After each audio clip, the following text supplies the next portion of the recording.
this fight, because this fight could have been anywhere. It could have even been out of the country. It's Saudi Arabia. You think they wouldn't pay millions of dollars to get this fight there? As much as they want to be in the business, I'm talking about the Saudis. They would have paid probably double. Who knows, right? They want to be in the game. So being in New York City, Brooklyn, or Crooklyn, come on, man. Come on. I feel like I'm back in when I fought Travis Cloud for the WBA, light heavyweight championship at 45, or 47, excuse me.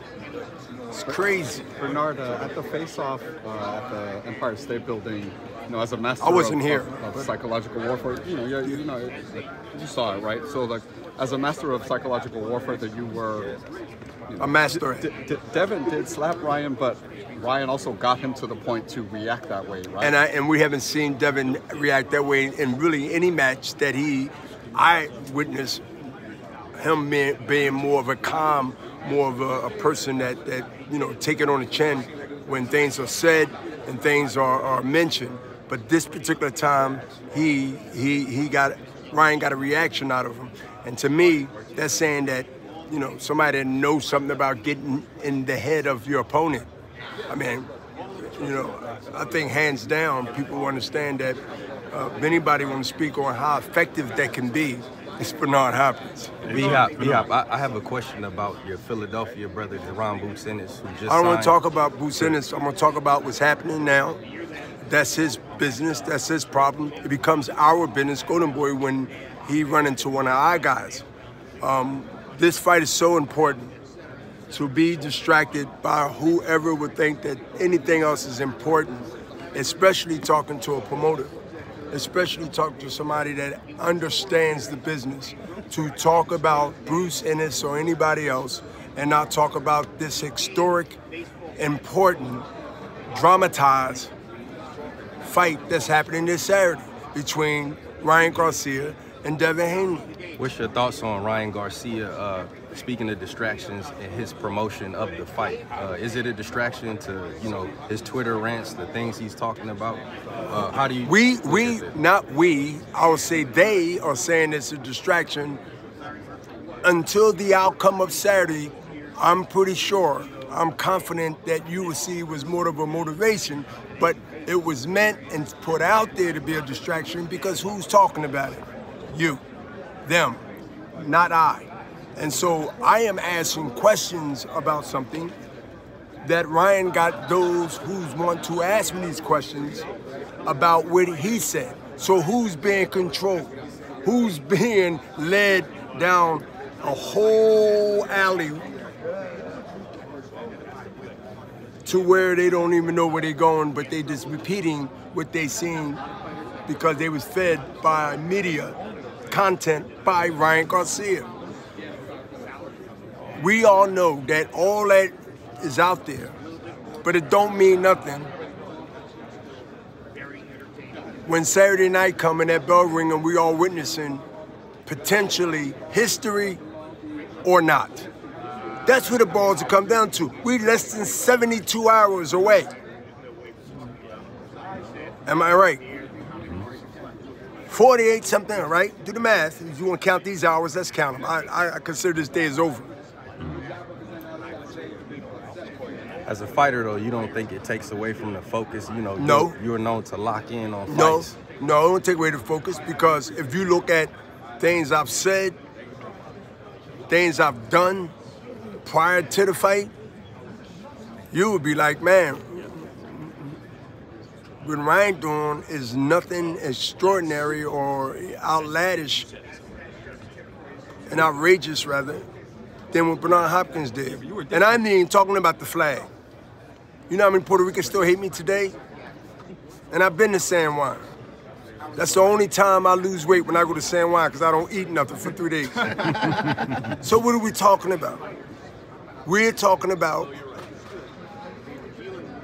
a strategy, or maybe not, on why and how this could affect either fighter, either person, Devin Haney and Ryan Garcia. I said that it can motivate both of them, to do what they set out to do and say what they're going to do. But now the clock is ticking. The saying in the saying clock last is almost over. After a while, there's no rap. When I go up there, when the main event comes and Oscar called me up to the podium, I have no rap. There's nothing to talk about. We have a fight, which was questioned 24 hours ago, 48 hours ago, 78 hours ago, going backwards. God knows we ain't gonna talk about last week. We ain't supposed to be here, correct? There's nothing else for me to say other than say thank you and sit down, get your tickets, and I'm done. The shortest conversation I ever had in my life would be in a couple of minutes. My last question is, have you seen any difference in Ryan since he's been with Derrick James? And if so, what can you kind of comment on that you've seen since he got? Have I seen anything different since he... Or improved? Improved? Improved. I believe his attitude improved. I believe what makes him comfortable that we might not understand is not our problems, not his problem, is what he feels comfortable. Have I seen him elevate? Have I seen him improve?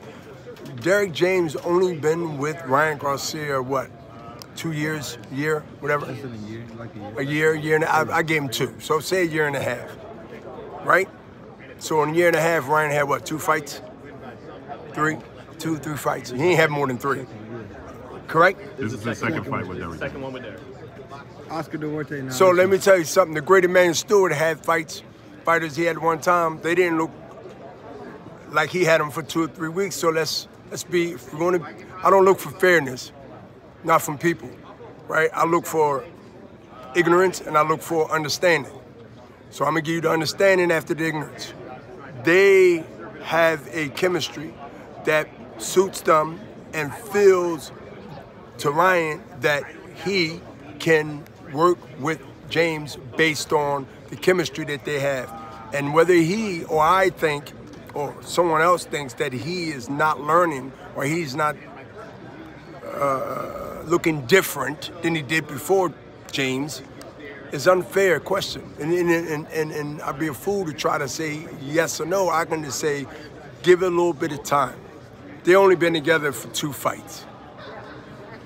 Out of fairness, I mean, you know, if fairness exists in this world, let's see what happens as time go on. I'm not saying 2 years. I'm not saying 3 years. I'm saying when he fight Saturday and win, not if. He wins Saturday and he gets another big fight. You don't go down from fights like this, you go up. That's why he want to get right back in the race. We got to give a guy of any sports, especially boxing. You take away the fight after the Tank fight, that was a warm-up. We all know what that was. I look at this from Tank to Devin Haney. Well, Bernard, you know he fought the guy. I don't want to look at that. I look at that as getting to see if I really want. That was just a little blow the dust off. Still got to be careful and respectful. He's still a fighter. Still need to be respectful, or we wouldn't be here. Correct? Yeah. So look at Tank fight straight to Devin Haney. Who does that in boxing? They ducking everybody. What you think he learned from the Tank fight to this fight? Not to get hit. And to keep people out of his camp that he don't know. And even watch the people you do know even more.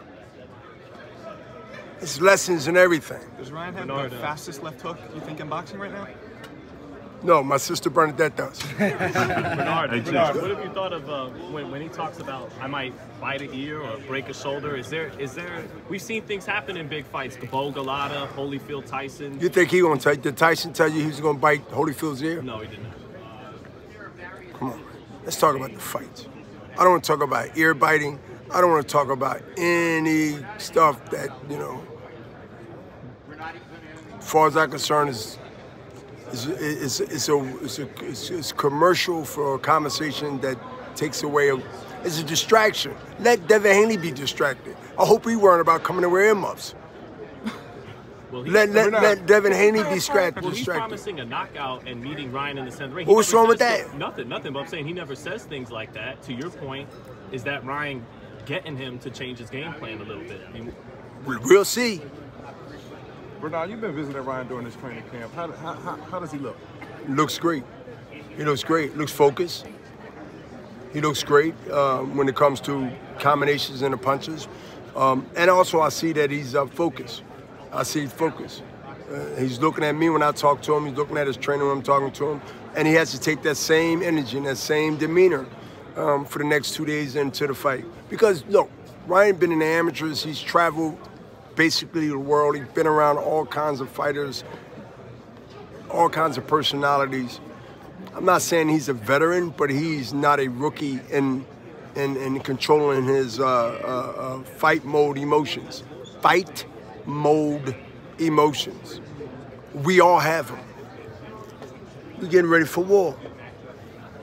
And if you don't look at it that way, you're in the wrong damn business. Young, old, or in the middle of boxing, or say as a fighter, that's the mentality. And listen, if they listen to this videos of all these resources that interviewing me right now, if they wasn't thinking that, they're gonna be thinking that once they see this interview. What does Fans are concerned if Ryan's going to make weight. Is there a fan? Who said that? Fans. There's been fans that expressed that they're. I can't. Fans say that it's a Santa Claus. Come on, man, you want conversation. The fan says we gotta have talk about. We gotta answer or at least get some questions about something that makes sense. Well, fan says that he looks like. That fan could be in Europe. That fan could be on Mars. That fan could be anywhere. Why entertain us? A waste of time. I want to ask you this, champ.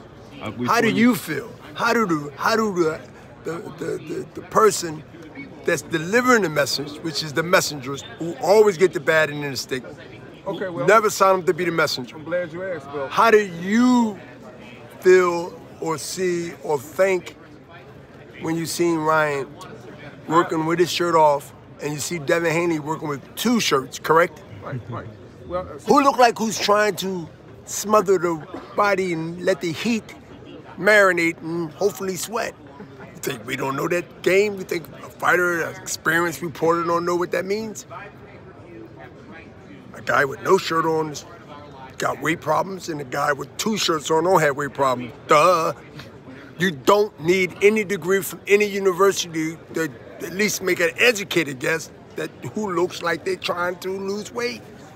If that's even a conversation. If y'all cut this out, y'all cut out. I didn't bring this up. I'm pointing. He did. He fucking did. That guy right there. But Bernard, is that speculation fair where Devin Haney maybe something normal in the boxing week with 2 shirts on, but what's not normal? That's not normal. But well, for some people it may be normal. Well, maybe because he in Vegas and he here. It's probably real cold here to him. But I don't know. I just know the old tricks of the trade. I never had a problem with weight. I'm 4 pounds over my fighting weight when I fought 7 years ago. I'm literally 4 pounds. I got on the scale today. So I have no problem with that, but I've been around situations where the landing of a plane, when they tell you we 30 miles away and get all your goods and get all your stuff and make sure that everything in your seatbelt is on and they make a landing, correct? Now they tell you these things because they don't know if the landing is going to be rough or hard, but in boxing you do know what you're weighing around this time, less than 72 hours from the fight. You know what you're weighing. So if you need to shed off something or break a good sweat, that's what you're gonna do. You're gonna wear a coat, jacket, Abilene, lotion, Vaseline. Come on, man, you've been around this game. And my point, Bernard, is if it's okay to question those things, why is it not okay to question Ryan Garcia being thrown out of the Mets game or the things that he's been posting? Because you know why? You know why? You know why? Because they heard he really don't like the Mets and they don't want to go ahead and give him a Mets shirt. They did that to me before. Not here, but you know what I mean, Philadelphia. We had a bad team. Well, Bernard, I think there is. Bernard, I think there. You think this fight going to distance? Don't you think he's causing us to have the questions that we are here asking and the concerns for those of us that have followed Ryan for the last 5 or 6 years? I think he in your head. I think he in your head. I think he in your head. Thanks, Bernard. Thanks, Bernard.